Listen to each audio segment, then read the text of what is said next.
Hello everyone, in this video we'll be learning if the determinant of the coefficient is not very small, then the Gaussian elimination gives no solution A, gives incorrect solution B, gives correct solution C, and D none of the above.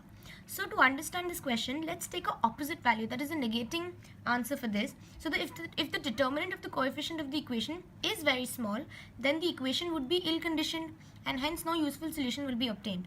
Hence, the question means that the determinant is not very small, meaning that the Gaussian elimination would work and a solution would be obtained.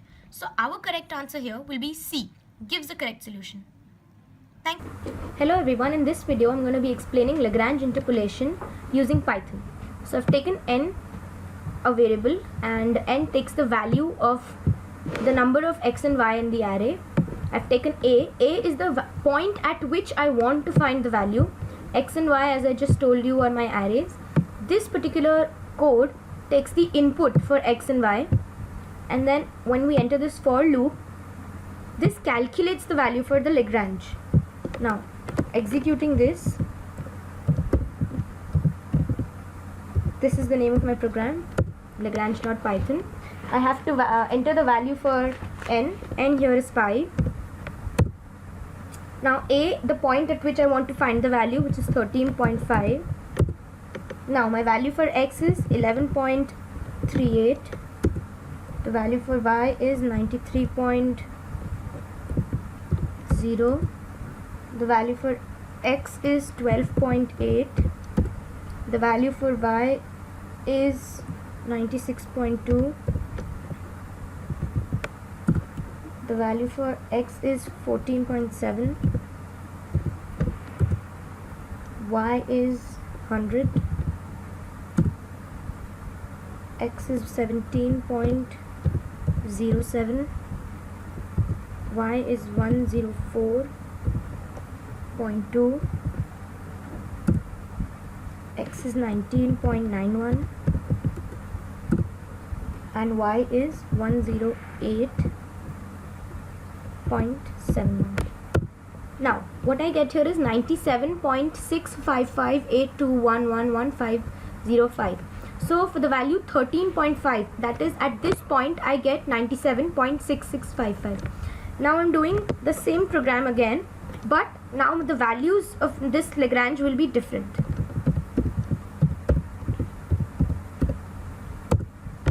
Now again I'm taking my n5, but the point at which I'm finding out the answer is different, that is 372.1.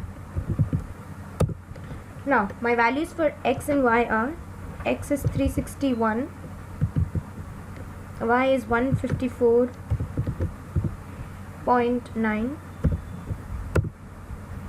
x is 367,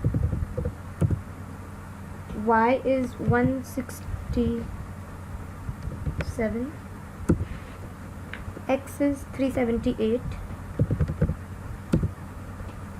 y is 191,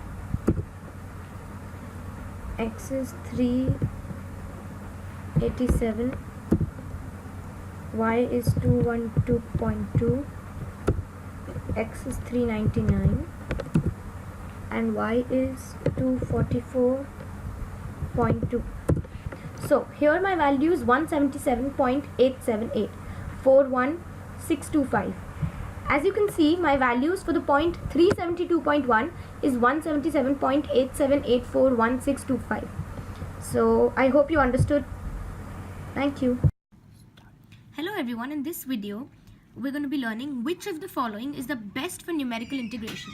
So my options are trapezoidal method, Simpson's, Wheedle's, and Gauss quadrature.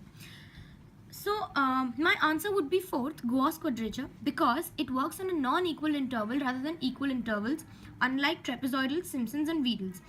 When such a polynomial is integrated, it gives a sufficiently lower error for the integral. So here for Gauss quadrature, we obtain the answer in n by 2 points, and for Simpson's in n points, for trapezoidal in 2 n points. So the least is n by 2, which is for Gauss quadrature. Hence Gauss quadrature is the best. Thank you. Hello everyone, in this video I'm going to explain the time and space complexity of bisection method. Bisection method is a root finding technique. Suppose I've taken a function f of x, and this is the function that is taken. So I need two valid points, that is A and B. The concept of taking a valid point is that both these points should be of opposite signs. Now, the first step is we take m is equal to a plus b by 2. That is the midpoint of a and b. Suppose m lies here. What we'll do now is that now we'll find the midpoint of a and m. That is, the value of b is being shifted to m. So b will become m. And again we'll do the same thing like we did previously. We will take the midpoint of a and b, that is this point. And as we till we find the Hello everyone, in this video I'm going to be explaining the answer to the question number 8. As you can see here, on a computer having 8-digit mantissa and 2-digit exponent, the program given below is executed. Now the value of A is 0.052, the value of B is 5.28 e to the power 11, and I have to find the values of C and the values of D. As you can see in question number 8 and 9, what will be the value of C and what will be the value of D. So I'm using an online Fortran editor, and my program here is I have taken 4 variables A, B, C, D, just like the ones in the questions in real, and they'll print the values. So as you can see, C is equal to B minus B plus A. So B minus B, that will cancel, plus A. So the value of C will be A, and even in here A is equal to the value. Now D is equal to B plus B minus A. What happens is when we take two exponents of different mantissas, we'll have to shift their value, and this happens internally in the computer. Hence B plus A will be some value, very great, and B minus B again will be 0. So my answer is 0, as you can see here. Thank you. In this video, I am going to tell you which of the following method is best for numerical integration. So the following 4 options are trapezoidal, Simpson, Wedel's, and Gauss quadrature. Gauss quadrature formula is the one which works on non-equal intervals rather than on equal intervals. For equal intervals, we use trapezoidal, Simpson, and Wedel. And another point is the accuracy in Gauss quadrature formula is attained with n by 2 points, and in Simpson's it is attained in n points, and in trapezoidal it is attained with 2n points. So clearly Gauss quadrature formula requires less number of points. Therefore, and it also works on non-equal intervals, therefore Gauss quadrature formula is the best for numerical integration. Thank you. In this video, we'll learn about time and space complexity of bisection method. Bisection method is a root finding technique. In this method, we take a valid interval. By valid interval, I mean the f of a. In interval a and b, f of a and f of b must have opposite signs.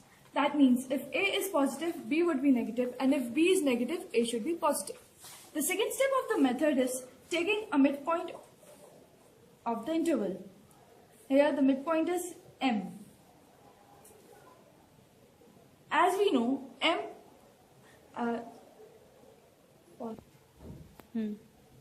Now we'll check if m is the root or not. As we can see, m is not the root but lies quite near to the root.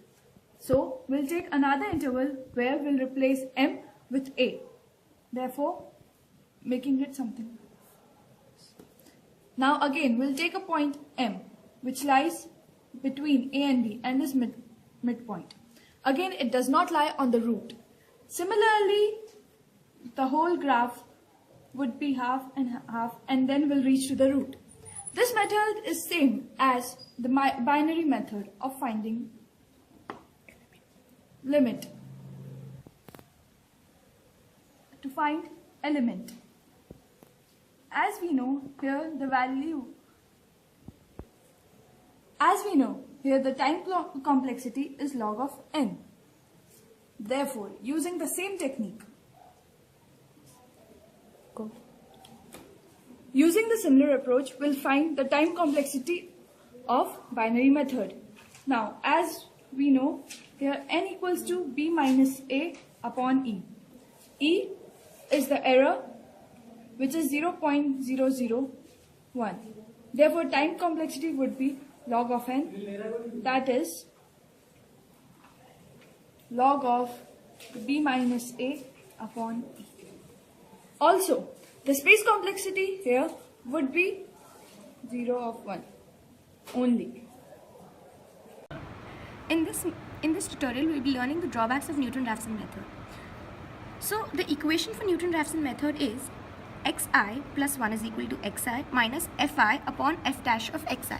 So the drawback here will come when this denominator, as we can see in this equation, will be 0, which will make the solution to this infinity, and hence the value that we want we will not receive it. F of xi is the previous point, and f of xi plus 1 is the point on which we want the value. Now in this situation, if f dash of xi, which is also known as the slope of the equation, will be 0, that is, the first question as explained, the graph of f of x is nearly horizontal when it crosses the x-axis. So when the graph, let us assume this is our graph, and this is our slope at the point, which is approximately horizontal to the x-axis, the slope in this situation will be 0. And if the slope is 0, if putting the value of the slope 0 here, we will receive an infinite value, and hence the solution to this question is the graph of f of x is nearly horizontal when it crosses the x-axis. In this tutorial, what we are going to learn is time and space complexity of bisection method. Now, first of all, what is bisection method? So, bisection method is a method to find roots of a particular function or a particular equation. Suppose I have been given a function whose graph is this. Now, I have to find this. What is this particular point? In this method, what I will do is take 2 points that are on opposite side of the root. That is A and B, which are this is our root, and this is A and this is B, such that my f of A into f of B must be always negative. This proves that A and B are on opposite side of the root. Now, what we do is to find next point on this in this particular range. So let me consider my next point to be M. Then what I'll do is find a midpoint of A and B. That would be my next point. According to this next point, I'll switch either the place of A or the place of B, whoever is nearer to this. Suppose if I'm getting a point, say M here. This is my A and B, and I'm getting a point M here. So I'll switch A with M. So this would be my new A. Now, if I just draw the graph again, and this is A and B, and this is my point A. So what would be my new interval? This would be my new interval. Again, finding the midpoint of these 2 points. Suppose this is my new midpoint. This is B, M. So I'll switch my B with M. So this would be my next interval. So, likewise, if I go further down, I'll come to this particular root. So what we are doing here is I'm reducing the steps in my array or in my loop by a factor of A plus B by 2. Now what we see a similarity next another method which is similar to this particular method is a binary search method. In binary search method, I'm having an array of n elements, and to find my particular desired value I would go. So a similar approach has been followed in binary search method. Here I'm having an array of n elements, and suppose in these n elements I have to find an element, say M. This could be anywhere at the first position or the last position or at the midpoint, anywhere. So what approach I'm going to follow here is just split these n elements into multiple halves. Suppose my first half is this, second half would be this, third half would be this, such that I have been finding my element here. So I have already calculated the time complexity for this particular method, that is log base to n, such that a similar approach has been followed at bisection method as well. Here also I am splitting my interval into halves until I get my root. So here also the time complexity would be log base to n. Now what is n here? N is the number of points that I am going to consider between A and B for my root to be there. So what I am going to write is that n is equal to B minus A upon E. Now what is E here? E is the allowed error that I am going to consider. The more would be the more less the value of error, the more would be my precision for my root. So here I am going to allow my error to 0.0001. So I'll get n as a number of points between A and B similar to the number of elements in the binary search method, and my time complexity could be found out with log base 2n.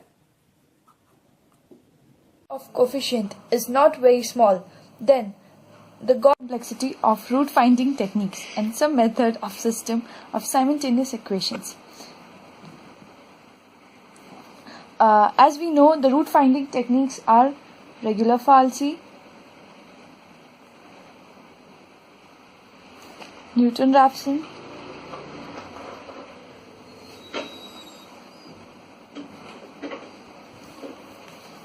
secant,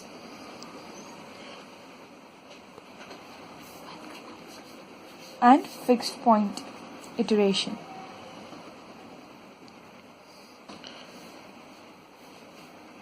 Now, when we come to regular falsy method, as we know, all the functions in a regular falsy method have a space complexity of 1.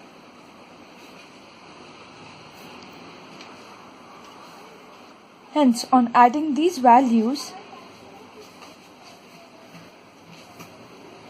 we get the space complexity of regular falsy as 1.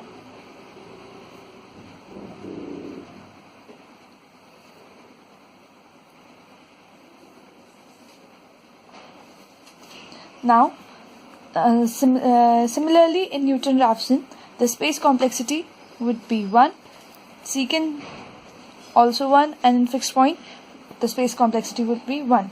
Now, when we come to the time complexity, the time complexity depends on a function as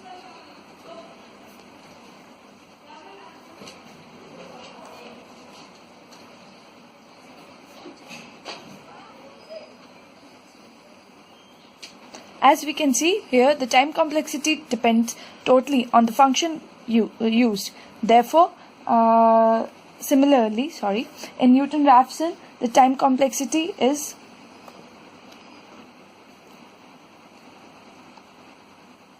hence the same space complexity of root finding techniques is 1, and the time complexity is always dependent on the function.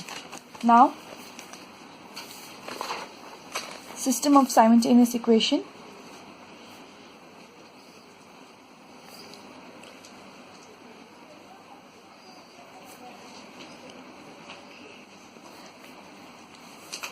The two methods are Gauss elimination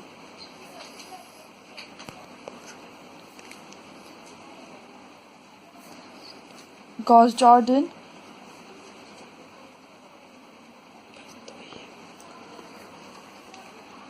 Now, the space complexity of Gauss elimination depends on the array.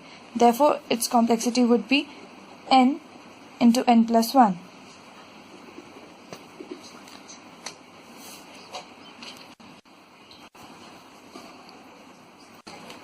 Therefore, the space complexity would be n square plus n. Now, the time complexity here is number of multiplication of number of loops, that is into n plus 1. On further solving the equation, we get n square minus 1 into n gives n cube minus n. Therefore, on back substitution, we get the total value of time complexity would be n cube. Similarly, in Gauss-Jordan, the space complexity is n square and the time complexity is n cube. Thank you. In this tutorial, we will be learning the drawbacks of Newton-Raphson method. So, the equation for Newton-Raphson method is xi plus 1 is equal to xi minus fi upon f dash of xi. So, the drawback here will come when this denominator, as we can see in this equation, will be 0, which will make the solution to this infinity, and hence the value that we want we will not receive it. F of xi is the point, is the previous point, and f of xi plus 1 is the point on which we want the value. Now in this situation, if f dash of xi, which is also known as the slope of the equation, will be 0, that is, the first question as explained, the graph of f of x is nearly horizontal when it crosses the x-axis. So when the graph, let us assume this is our graph, and this is our slope at the point, which is approximately horizontal to the x-axis, the slope in this situation will be 0. And if the slope is 0, if putting the value of the slope 0 here, we will receive an infinite value, and hence the solution to this question is the graph of f of x is nearly horizontal when it crosses the x-axis. This video will learn something about Gauss elimination method. As we know, Gauss elimination method is used for solving the system of simultaneous equation, and the equation have variables and variables have coefficients, and we store these coefficients in a 2D array or matrix. So the question here is, if determinant of coefficient, determinant of what? Determinant of the matrix that we are using to store all the coefficients. So if the determinant of the coefficient is not very small, then Gauss elimination, then there are 4 options, will lead us to where? Gives no solution, gives incorrect solution, gives correct solution, or none of these. So first of all, let's take the negative of this case. That means if determinant of the coefficient is small. So if it is small, then the equation would be ill conditioned, and hence no solution is possible.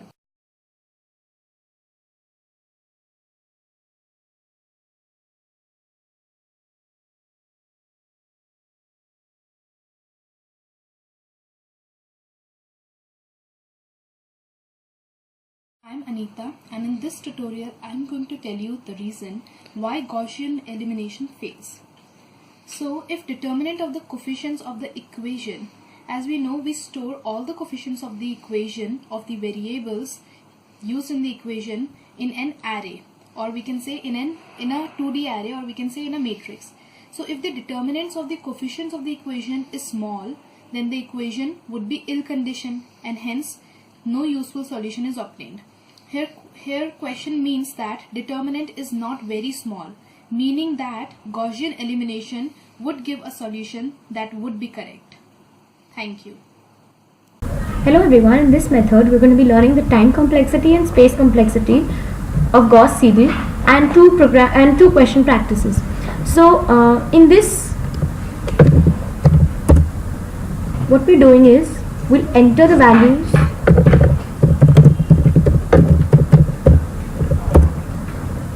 Now the number of equations here is 3.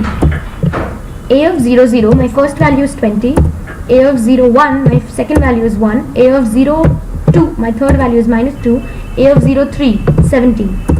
Now A of 1, 0 is 3.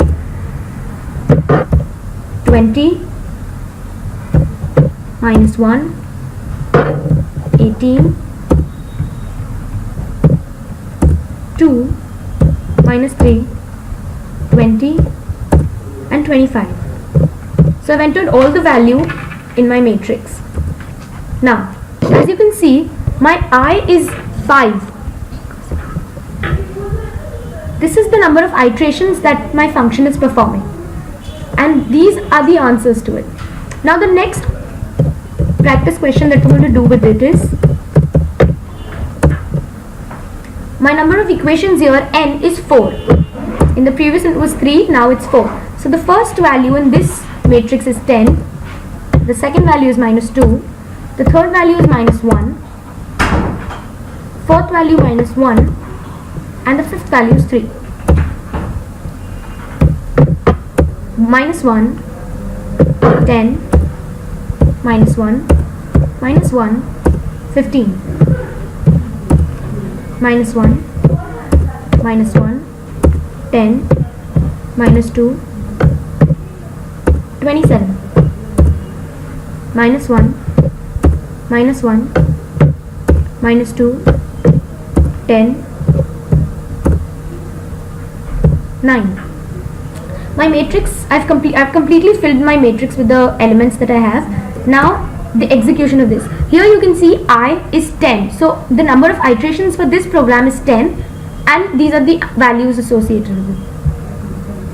The time complexity and space complexity here. The time complexity here is n into I. N, as you can see, there are two loops, that is two nested loops of j n square. Of the two nested loops make it n square. One loop makes n and the other loop makes n square into I. I here is maximum iterations. Now the space complexity of this, as you can see, I've taken the two loops. One is n comma n plus 1 and the second is n comma 2. So now the addition of these two will be n into n plus 1 plus 2n, and this is the space complexity. Thank you. Hello everyone, in this method I'm going to be explaining the answer to a Jacobi problem. So this is my entire program for a Jacobi method, and as you can see here, I've taken A, which is an array which contains the value of the coefficients of x, y and z. Now as you can see, there are three, so I have three equations in which there are three variables x, y and z, and I've taken another array B which takes 17, minus 18 and 25. These are the answers to these results of these equations. It stores the results, and I'll show you the output of this.